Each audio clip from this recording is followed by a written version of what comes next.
স্বামী অনেক মোবাইল খেলে, মোবাইলে গেম খেলে, তাকে এই বিষয়ে না বললে শুনে না, অশান্তি করে অনেক। আপনি নসিহত করেন, ছোট বাচ্চার সামনে অনেক বাজে আচরণ করে।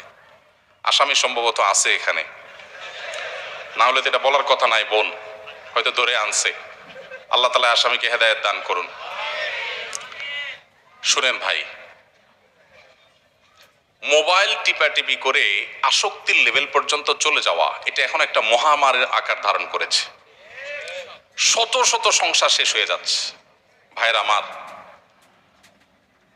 আপনাদের সবাইকে আমি বিনীতভাবে অনুরোধ করি, বাসা বাড়িতে যখন ঢুকবেন আল্লাহর ওয়াস্তে মোবাইল টিপাটিপি বন্ধ করবেন। গেমস তো অনেক পরের কথা। আপনি যদি বাসা বাড়িতে যে স্ত্রী এবং সন্তানদের হক আদায় না করে ভূতের মতো ইউটিউব, ফেসবুক আর গেমস ইত্যাদিতে ডুবে থাকেন, তাহলে আপনি গুনাহগার হিসেবে আল্লাহর কাছে উঠবেন কিয়ামতের ময়দানে। অনেক নামাজি মানুষ আছে, লম্বা দাড়ি আছে, সব ঠিক আছে, হক হালাল অনুযায়ী চলেন, হালাল মেনটেন করে চলেন, কিন্তু মোবাইলের টিপাটিপির কারণে তিনি অতিরিক্ত আসক্তি, এডিকশনের কারণে তিনি তার পরিবারের হক আদায় করতে পারছেন না। আছে না নাই? বাচ্চাগুলোর অবস্থা বড় করুণ। এটা নিয়ন্ত্রণ করা জরুরি।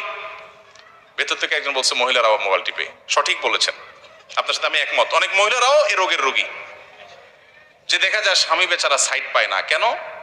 কারণ সে বন্ধু বান্ধবীদের হোয়াটসঅ্যাপ গ্রুপে এখন অ্যাক্টিভ আছে। সে এখন কোনো রান্না বাড়ার ভিডিও দেখতেছে, সাজগোজের ভিডিও ইউটিউবে দেখতেছে, এত এঙ্গেজ যে স্বামীকে সময় দেওয়ার সুযোগ নেই, সন্তানকে সময় দেওয়ার সুযোগ, মোবাইল টিপতে বাচ্চাদের মুখে খাবার দিচ্ছে। পুরুষরা হোক মহিলারা হোক, যেই করুক না কেন, এটা খুবই জঘন্য একটা কাজ।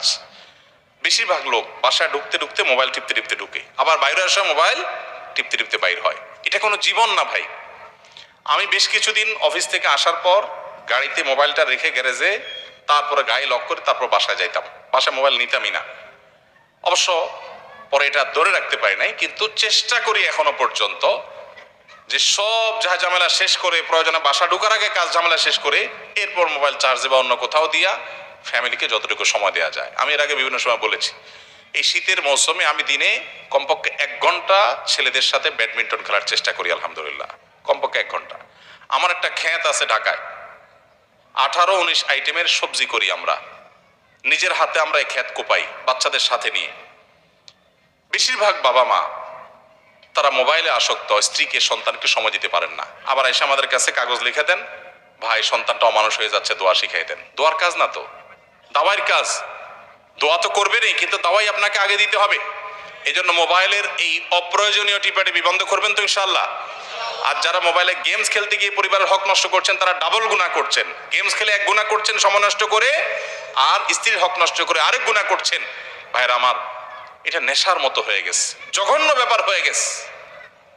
ফেসবুক, ইউটিউব ছাড়া জীবন চলে না। না, বাংলাদেশের একজন বড় ডাক্তার, যিনি স্বাধীনতা পদক পেয়েছেন কিডনির, কি নাম জানো, কামরুল ইসলাম সাহেব, ঢাকা মেডিকেল কলেজের সিরাজ সেমিনারে আমার সাথে, উনিও আলোচক হিসাবে ছিলেন, ওনার সাথে আমি ছিলাম।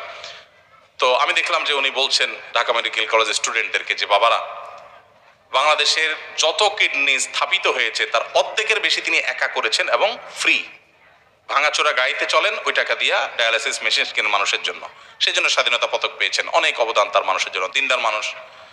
তো তিনি বললেন, দেখলাম ছেলেদেরকে যে বাবারা, আমি একটা বাটন ফোন ব্যবহার করি, আমার কোনো স্মার্টফোন নাই। তোমাদের কি মনে হয় তোমাদের চাইতে সায়েন্সে, টেকনোলজিতে, তথ্য প্রযুক্তিতে আমি পিছিয়ে আছি? ছাত্ররা বলল না।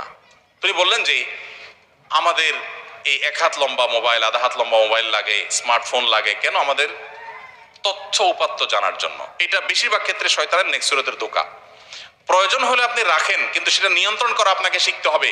আপনি যদি সাপ ধরে যদি সাপের বিষ দিয়ে ঔষধ বানাতে হয়, তাহলে সাপ নিয়ন্ত্রণ করা আপনাকে শিখতে হবে। উল্টা যদি সাপের ছোবলে আপনি মারা যান, তাহলে আপনার জন্য এই কাজ করা জায়েজ নাই। মোবাইল যদি আপনার নিয়ন্ত্রণের বাইরে চলে যায়, এই মোবাইল চালানো আপনার জন্য জায়েজ নাই। অনেক ভাইরা আছেন নামাজি কালামে, দিনদার, দাড়িওয়ালা, সব ঠিক আছে, প্র্যাকটিসিং মানুষ মাশাআল্লাহ, শুধু মোবাইল ফোন তার জাহান্নামে যাওয়ার কারণ হয়ে যাবে। এই জন্য ভাই এটা নিয়ন্ত্রণ করি, চেষ্টা করবো তো ইনশাআল্লাহ। যাদের ফ্যামিলি আছে, ফ্যামিলিকে সময় দেন। বাইরে মোবাইল টিপার একটা মজা আছে, আমিও বুঝি, কিন্তু ফ্যামিলির সাথে টাইম পাস করা একটা মজা আছে, এটা আমরা বেশি বুঝি না। আল্লাহ আমাদেরকে তৌফিক দান করুন। আমি আমার কথা বললাম, এত ঝামেলার পরও যেদিন সময় পাই বাচ্চাদেরকে বলি নামো, আমি আসতেছি, আমরা খেলবো। কোর্ট কটা আছে, আমরা ব্যাডমিন্টন খেলি। আর যেদিন সুযোগ আছে বাচ্চাদের নিয়ে খেতে কোদাল নিয়ে আমরা নেমে যাই। যখন সুযোগ পাই তখন করি। আমাদের ছাদে 146টা ড্রাম আছে, সব রকমের সবজি আছে আমার ছাদে। আলহামদুলিল্লাহ সেগুলো আমি আমাদের পরিবারের সদস্যরা বেশিরভাগ কাজ অবশ্য তারাই করে, আমি যতটুকু পারি সেখানে তাদের সাথে সংসরণ করার চেষ্টা করি। যারা মোবাইল ফোন নিয়ে বাসায় ডুবে থাকেন তারা পরিবারটা যে একটা আস্ত জান্নাতের টুকরা এটা ফিল করা থেকে মাহরুম, আপনারা বঞ্চিত, আপনাদের দেখে করুণা হয়। আল্লাহ আমাদেরকে হেদায়েত দান করুন। যারা এই কাজগুলো করছেন তারা ভুল কাজ করছেন।